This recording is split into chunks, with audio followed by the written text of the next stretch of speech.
আজকে তোমাদের সঙ্গে শেয়ার করব গোপাল সোনাকে কিভাবে আমি ঘুম থেকে তুলি। তো প্রথমেই আমি হাততালি দিয়ে গোপাল সোনার ঘুম ভাঙাচ্ছি।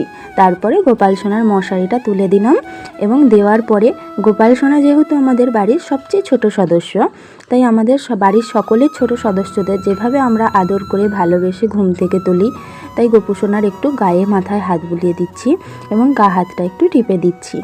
যেহেতু সারা রাত শুয়ে আছে একভাবে, তো ওরও তো একটু গা হাতটা টিপে আদর করে ভালোবেসে গোপাল সোনাকে আমি এখন বিছানার মধ্যে বসিয়ে দেব এবং তারপরে গোপু সোনাকে রেডি করিয়ে দেব, দিয়ে তার নিজের আসনে বসিয়ে দেব।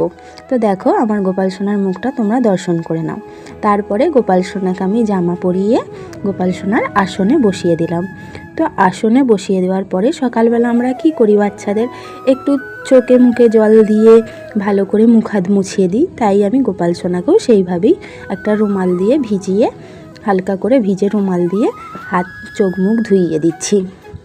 ধুইয়ে দেওয়ার পর গোপাল সোনাকে রেডি করে দেব এবং সকালবেলা গোপাল সোনাকে সেবাতে দিয়েছিলাম বিস্কুট আর জল।